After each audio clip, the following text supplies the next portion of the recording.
उसके जिस्म पे लानत है, फरमाए शिमर की फिक्र पे लानत है। शिमर को शिमर बनाया शिमर की फिक्र ने। इन अक्रमकुम इंदल्लाहि अत्काकुम, अगर तुम्हारी फिक्र तकवा वाली फिक्र है तो तुम अजीम बन जाते हो। चाहे तुम नबी के बेटे हो, नूह के बेटे हो, लेकिन अगर तुम्हारी फिक्र शैतानी है तो खुदा क्या करता है? लानत भेजता है। ये लानत उमर साद पर है? फरमाया नहीं, ये लानत उमर साद की फिक्र पर है। अलकाबा दिए गए, कोई खालुल मोमिनीन है, कोई पता नहीं क्या उल मोमिनीन है। जब तुम लक़ब भी देने आते हो तो सामने लफ्ज़ मोमिन लाते हो। जिससे मोमिनों का खालू बना रहे हो, पहले उसे तो मोमिन बनने दो। हम कहते हैं इमामुल मुत्तकीन, अली किसका इमाम है? मुत्तकीन का इमाम है। तो ये उसी को हक है जो खुद मुत्तकी और कहे कल इमाम मुत्तकीन है, जो रात में 1000 रकत नमाज पढ़ते थे, जिनकी शहादत मस्जिद में हुई। कभी भी किसी ने अली को गुनाह करते हुए नहीं देखा। फजीलत अली है। अगर कोई लक़ब दिया जा रहा है, वो लक़ब अली के वजूद में मौजूद है। ये मजाजी अलकाबात तो नहीं है कि आप किसी को शेर अली कहें और नाम का शेर और काम का बुज़दिल हो। नहीं, अगर अली शेर खुदा है, वाक़अन अली शेर खुदा है। अगर हसन को लक़ब सखावत मिलता है, वाक़अन सखी है। अगर 5 इमाम को बाक़िरुल उलूम कहा जाए, वाक़अन वो बाक़िरुल उलूम है। अगर इमाम रज़ा को रज़ा कहा जाता है, या जितनी औलाद अहले बैत हैं अलक़ाब मिलते थे, वाक़अन वो सिफ़ात उनमें पाई जाती थी। मुसलमान सोचे तुम किसको लक़ब दे रहे हो? और ऐ मुसलमान, ज़रा अपनी किताब को खोल और ज़रा किताब पढ़, किस किताब में क्या क्या लिखा गया। फिर इमाम नाम लेने के बाद फैमिलीज पे आते हैं। ये भी अहम है कि स्पेसिफिक एक नाम लेते हैं कि यजीद पे लानत, शिमर पे लानत, उस पे लानत, उस पे लानत। उसके बाद इमाम फैमिलीज पे लानत करते हैं। एक लानत है इब्न ज़ियाद पर, शायद मोमिनीन को पता ना हो। ये तारीख़ के बड़े अजीब पहलू हैं कि यही शिमर है जंग सिफ़ीन में अली के साथ है, जानबाज जंग सिफ़ीन है। और यही शिमर जब आता है लश्कर यजीद में, कातिल हुसैन इब्न अली बन जाता है। यही तो फिक्र है जो हम लोगों को देना चाहते हैं। भाई, इंसान की जिंदगी, इंसान का किरदार कभी स्टेबल नहीं रहता, सिवाय मासूमीन के, जिनके लिए खुदा ने आयत नाजिल की कि इन्नमा युरीदुल्लाह युज़हिबकुम रिज्स अहलल बैत। वो स्टेबल हैं किरदार के एतबार से, वरना हम कभी भी स्टेबल नहीं रह सकते। आज मैं मोमिन हूं, कल पता नहीं। आज मैं अच्छी बातें कर रहा हूं, मेरा कल कुछ पता नहीं। इंसान कभी भी अपनी गारंटी नहीं दे सकता मैं हमेशा मोमिन रहूंगा। यही शिमर है, जब अली के साथ है तो स्टेबल है। ये शिमर अली से दूर होता जाता है और लश्कर यजीद में आता है, कातिल हुसैन इब्न अली बन जाता है। जुबैर का मैं वाक़या कई साल पहले आपको बता चुका। वो जुबैर जो मौला अली की पुफी का बेटा है, और वही जंगे जमल में अली के मुकाबले में खड़ा हो जाता है। यही असहाब रसूल के इर्द गिर्द घूम रहे हैं, लेकिन एक वक्त आता है रसूल खुदा के बाद यही आपस में लड़ रहे हैं।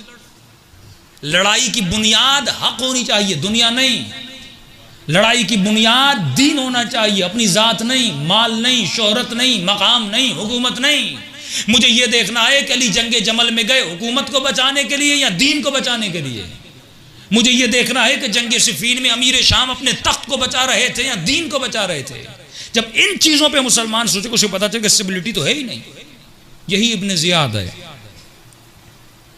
इब्न ज़ियाद, आपको पता है कि हुकूमत मौला अली में ये मौला अली का गवर्नर था।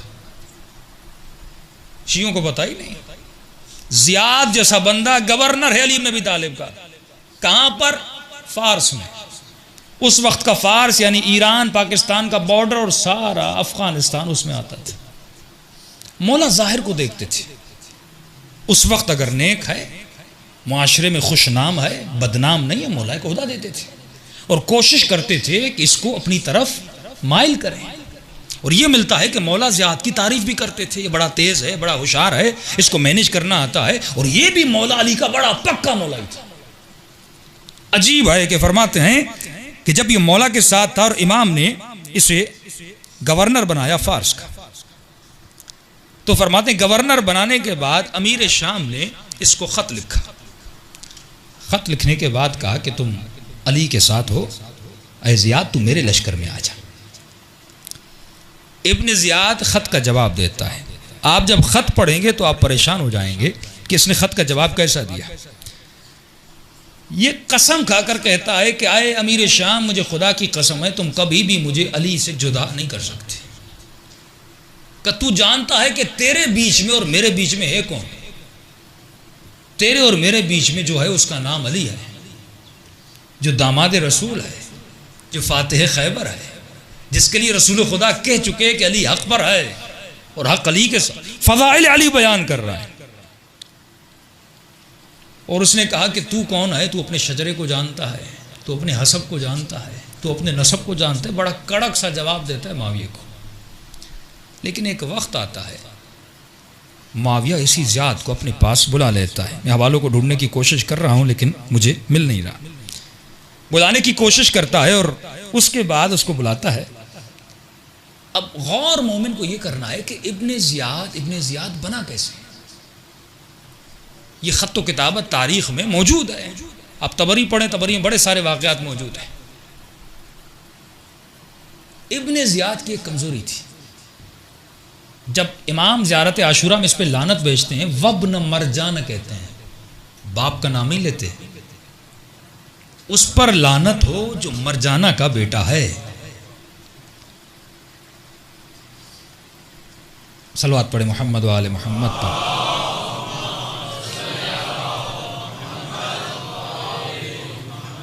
हाँ, यहाँ पर मिल गया। जो मरजाना का बेटा है,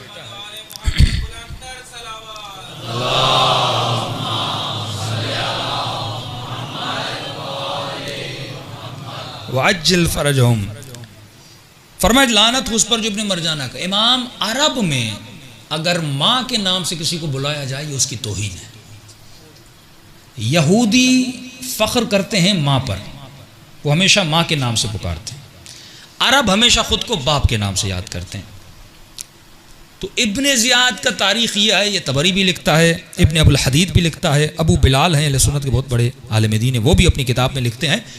फरमाया कि ज़ियाद को ये बात बड़ी चुभती थी, क्योंकि इसको भी पता नहीं था, जैसे कोई यतीम बच्चा पलता है और बड़ा होता है, इसको पता नहीं था मेरा बाप कौन है। तो कुछ कहते थे ज़ियाद इब्ने अबी, अपने बाप का बेटा, पता ही नहीं बाप कौन है।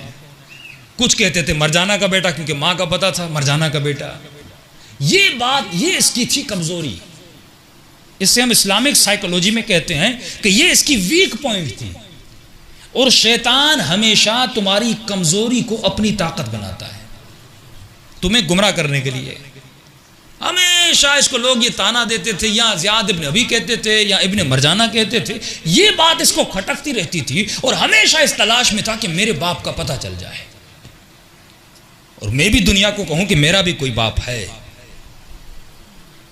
माविया को, अमीर शाम को ज़ियाद की कमज़ोरी का पता चल गया और तारीख़ लिखती है कि माविया ने इसको ख़त भेजा और ख़त भेजने के बाद कहा कि इब्ने ज़ियाद तुम्हारे लिए एक बड़ी खुशखबरी है। कि कैसी खुशखबरी? का तुम्हारे बाप का पता चल गया। इसने ताज्जुब किया, मेरे बाप का पता चल गया? कहाँ पता चल गया? खुलासा ये करूँ, उसने कहा भाई हम दोनों तो भाई हैं। उसने कहा आज के बाद तुम कहलाओगे ज़ियाद इब्ने अबी सुफियान। अबू सुफियान भी बनु उमय्या का करता धरता था ना, कबीले का रेस सरदार हो। अचानक यतीम बच्चे को पता चले मेरे बाप कोई सरदार है और मेरा भाई हाकिम शाम है, मैं अली का गवर्नर, भाई हाकिम शाम। इसने उसी वक्त अली को छोड़ा कि भाई मैं तो अबू सुफियान का बेटा हूं, भाई माविया है तो भाई की मदद करूंगा, अली की मदद कौन करेगा। अब अली की महफिल को छोड़ा और सीधा चला गया किसके पास? माविया के पास। अब इब्ने अबुल हदीद अपनी किताब में लिखते हैं कि इसको जब बसरे का हाकिम बनाया, देखिए एक ही लम्हे में जब अदल से निकला और जुल्म में गया तो इसकी शख्सियत कैसे बदली। एक ही कमजोरी को उसने ताकत बना के अपने लश्कर में बुला दिया। यही शैतान तुम्हारी कमजोरियों को, यही दुश्मन तुम्हारी कमजोरियों पे काम करता है। अरे जवान, अगर तुम्हारी कमजोरी निगाह हराम है वो तुम्हें नेट में गुमराह करेगा।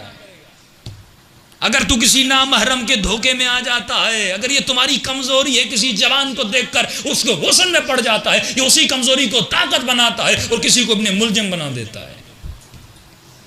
ये लानत है जो ज़ियारत आशूरा में 100 बार लानत भेज उसके किरदार पर, जिस किरदार ने उसकी कमजोरी को कमजोर कर दिया, जिस किरदार ने उसे दुश्मन हुसैन बना दिया।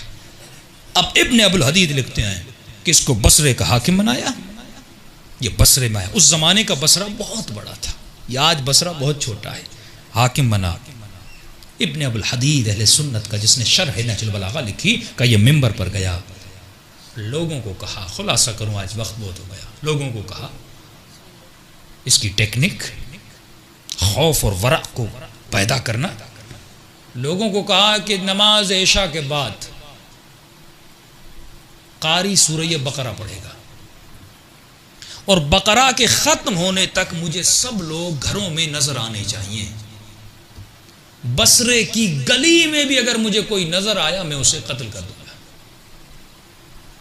हुक्म दिया इसने। इब्न अबुल हदीद कहता है कि पहली रात सूरह बकरा ख़त्म हुई और गलियों में गए 700 लोग मिले। 700 लोगों के गलों को काटा गया। दूसरे दिन 500 लोग मिले, दूसरे दिन 500 लोगों को मारा गया। तीसरे दिन एक आदमी मिला और वो आदमी भी वो था जो बसरे का नहीं था, बेचारा बाहर से आया था। एक बदवी अरब था, उसे पता भी नहीं था शहर में ये ऐलान हुआ है। बेचारा अपना ऊँट लेकर आया और ऊँट को चरा रहा था। सिपाहियों ने पकड़ा, अपने ज़ियाद के पास ले गए। इसने ज़ियाद को कहा भाई मुझे तो पता ही नहीं था, पता होता मैं शहर में आता ही नहीं। ज़ियाद ने कहा नहीं, अगर कानून को नाफिज करना है तो तुझे मारना पड़ेगा, और इसे मार दिया। वहां पर एक नबी का चाहने वाला उठता है, फरमाता है इब्न ज़ियाद, ये जो तुम हुक्म चला रहे हो, ये जो जुल्म कर रहे हो, ये शरीयत मुस्तफ़ा नहीं है।